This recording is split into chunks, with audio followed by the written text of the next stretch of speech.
governments, multilateral and bilateral organization, non-governmental organization, private sector schools, everybody. So it has to be a team effort.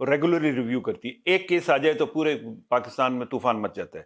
تو اس کو یہ polio سے زیادہ important issue ہے, اس سے کم important نہیں لیکن زیادہ امپورٹنٹ ایشو ہے. تو وہ ایک نیشنل لیول پہ اس کو فالو اپ ضروری ہوگا, اس کی امپلیمنٹیشن کو نیشنل اور پروونشل لیول پہ, اور ہم نے اس کو ایجنڈا سیٹنگ میں اس کو ہٹنے نہیں دینا. Education should be part of our national narrative of political and media debate. تو باقی عوام خود پیرا دیں گے.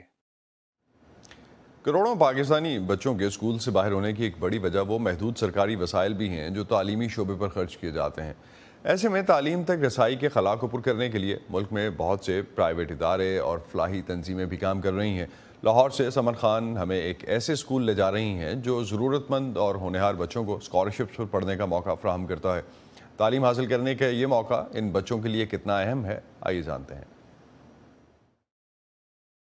مجھے جب اس اسکول میں اسکالرشپ ملی تو مجھے ایسا محسوس ہوا کہ میرے والد صاحب کا میرے اوپر سے جو سا بوجھ ہے وہ کم ہو گیا ہے. بچے بھی بھلا والدین پر کبھی بوجھ ہوئے ہیں, لیکن جانتے ہیں کہ 8ویں جماعت کے طالب علم علی عبداللہ نے یہ کیوں محسوس کیا. میرے والد صاحب رکشہ ڈرائیور ہیں. پہلے والد صاحب رات کو جاتے تھے کام پہ اور صبح 10 بجے آتے تھے.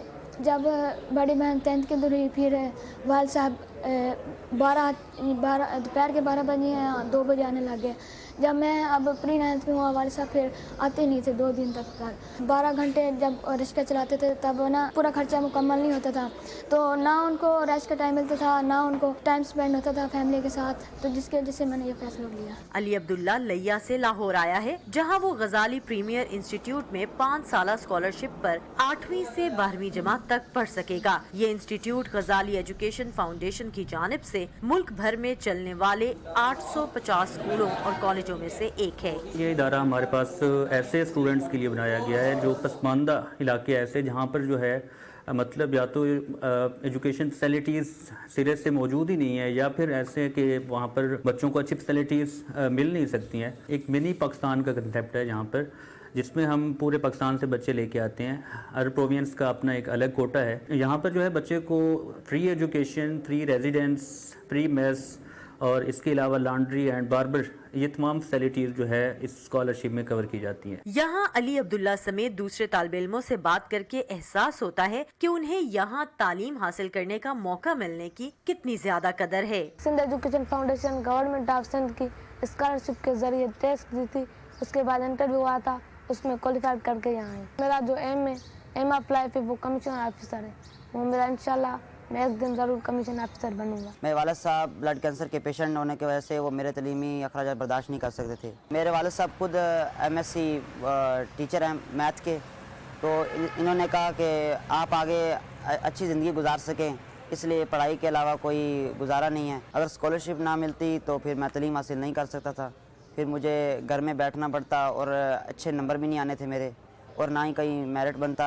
غزالی ایجوکیشن فاؤنڈیشن کی بنیاد رکھنے والے سید عامر محمود کہتے ہیں کہ ملک میں تعلیمی ایمرجنسی نافذ کرنے کی ضرورت تو اس وقت بھی تھی جب انہوں نے 1997 میں پاکستان کے دیہی علاقوں میں جا کر یہ منصوبہ شروع کیا تھا. ان کے بچھائے اس نیٹ ورک کے ذریعے 1,25,000 بچے اور بچیاں ان اداروں میں تعلیم حاصل کر رہے ہیں. ہم اس وقت سے کہہ رہے تھے کہ تعلیم کے اندر ہمیں جو ہے ایک ایمرجنسی نافذ کرنی چاہیے, اور اپنے ریسورسز کا رخ جو ہے وہ ہمیں ایجوکیشن کی طرف موڑنا چاہیے. حکومت کی پولیٹیکل ول جو ہے اس کو اس کے اندر آنا چاہیے. بجٹ کو یہ جو 1.8 کے آس پاس پچھلی کئی دہائیوں سے گھوم رہا ہے, اس کو کم از کم 5% جو ہے GDP کا جو ہے وہ کرنا چاہیے. پاکستان میں اس وقت کوئی 27 million children out of school ہیں, جو کہ دنیا کی ایک بہت بڑی تعداد ہے بچوں کی کہ جو اسکول نہیں جا رہی ہے. پاکستان کا ہر 10واں بچہ جو ہے وہ اسکول سے باہر ہے. اگر 3 کروڑ بچے, یہ مستقبل کے 3 کروڑ خاندان ہیں, اور ان 3 کروڑ خاندان کا مستقبل دیوار پہ لکھا ہوا نظر آ رہا ہے. ماہرین تعلیم ملک میں تعلیمی ایمرجنسی کے نفاذ کو اہم پیش رفت قرار دے رہے ہیں, لیکن وہ سمجھتے ہیں کہ تعلیمی بجٹ میں اضافہ, اسکول سے باہر بچوں کو واپس اسکول لانا, نئے اسکولوں کی تعمیر, اساتذہ کی ٹریننگ, نصابی تبدیلیاں اور دیگر اقدامات ترجیحات میں صرف باتوں کی حد تک شامل نہیں ہونے چاہیے, بلکہ جامع منصوبے پر عمل درآمد بھی ضروری ہے. پبلک سیکٹر کے اندر جو اس وقت ریسورسز کی صورتحال ہے اور جو ڈیلیوری کی صورتحال ہے, وہ ایک حکومت کے بس کا بات نہیں ہے کہ وہ اکیلی اس بڑے چیلنج سے نبرد آزما ہو سکے. تو مجھے ایسا لگتا ہے کہ پبلک پرائیویٹ پارٹنرشپ کو جو ہے اس وقت ترجیح میں رکھا جائے گا, اور وہ ایسے ادارے اور ایسے لوگ کے جو نئے ایک نام ہے پاکستان کے اندر ان کو دعوت دی جائے گی کہ وہ آئیں اور آگے بڑھ کر حکومت کا اس کے اندر جو ہے وہ ہاتھ بٹائیں. ادھر علی عبداللہ کا خواب صرف اپنے لیے نہیں بلکہ اپنے پورے خاندان کے ایک اچھے مستقبل کے لیے تعلیمی کامیابی حاصل کرنا ہے. میں بڑا ہو کے CSS آفیسر بننا چاہتا ہوں اور میری والدہ اور میرے دادا ابو کی بھی یہ خواہش تھی کہ وہ مجھے CSS آفیسر بنائے. Saman Khan, Voice of America, Lahore. تعلیمی شعبوں میں ہنگامی صورتحال نافذ کرنے سے کیا یہ مسائل حل ہو سکتے ہیں؟ اس پر بات کرتے ہیں ارونا ہاشمی سے. ماہر تعلیم ہے، لاہور سے ہمیں جوائن کر رہی ہیں. ارونا، بہت شکریہ آپ کا.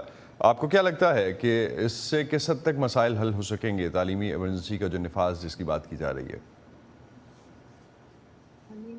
مسائل جو ہیں، السلام علیکم. پہلے تو میں یہ کروں گی کہ thank you so much for inviting me here. بہت اچھی رپورٹس تھیں، بہت اچھا ڈیٹا شیئر کیا جا رہا تھا. وانی صاحب نے بہت ڈیٹیل میں ہمیں ایک ڈیزائن دے دیا ایمرجنسی ایجوکیشن کا ان پاکستان. لیکن جو میرے بینگ دا ایجوکیشنسٹ اور دا ٹیچر ٹرینر کچھ اپنے اور بینگ اے پیرنٹ بہت سارے تحفظات ہمارے یہاں پہ ہیں. سب سے پہلے جیسے بہت ساری رپورٹس میں یہ بڑے کلیئرلی مینشن بھی کر دیا گیا کہ ہمیں ایک ایمرجنسی سسٹم کی ضرورت ہے. جسٹ بلیو آن دس کہ ہمیں ایجوکیشن کو پرائیورٹی پہ رکھنا پڑے. تو آپ کو لگتا ہے کہ حکومت وہ مالی مسائل دے سکے گی جس کی ضرورت ہے اس ایمرجنسی پروگرام کے لیے؟ آئی وش کہ یہ گورنمنٹ کچھ بھی کر جائے، کیونکہ ہمیں پولیٹیکل ول کے کی ضرورت ہے. اور جب تک ایک پاکستان میں نہیں ہوگا ہمارا کوئی بھی سسٹم جو ہے وہ فلورش نہیں کر پائے گا. اس لیے میں ہمیشہ کہتی ہوں کہ ہمیں جو کنسسٹنسی ان ڈیموکریسی چاہیے. ارونا، آپ کے کنیکشن میں کچھ ایشوز ہیں، ہم آپ کو پراپرلی سن نہیں پا رہے. ہم کسی اور پروگرام میں اس ڈیبیٹ میں آپ کو شامل کرنے کی کوشش کریں گے. بہت شکریہ ہمیں وقت دینے کا. اس تعلیمی ایمرجنسی کے نفاذ کے حوالے سے جو بات ہو رہی ہے اس سلسلے کو آگے بڑھاتے ہیں. اس وقت ہمیں دا سٹیزن فاؤنڈیشن سے ضیاء عباس جوائن کر رہے ہیں. بہت شکریہ ضیاء ہمیں جوائن کرنے کا. پاکستان کے بنیادی تعلیمی نظام کے کیا 3 بڑے مسائل ہیں جس کی وجہ سے 40% بچے اسکولوں سے باہر ہیں؟ جی السلام علیکم، بہت شکریہ یہ موقع دینے کا. فنڈامنٹلی یہ سمجھنے کی ضرورت ہے کہ خواندگی سے بہت زیادہ گہرا یہ مسئلہ ہے. اگر 10 بچے اسکول گوئنگ ایج کے پاکستان میں ہیں تو ان میں سے 4 بچے اسکول میں ہیں ہی نہیں، اور جو 6 بچے اسکول میں ہیں بھی ان میں سے 3 بچے ایوریج طور پہ وہ اپنے گریڈ لیول پہ پڑھ نہیں پا رہے. So 70% of are school going age kids are learning poor as the world bank calls it. تو یہ تو آپ سمجھ لیں کہ ہم ایک قوم سازی کا عمل کیسے شروع بھی کر پا سکتے ہیں اگر ہم اس مسئلے کو حل نہیں کریں گے.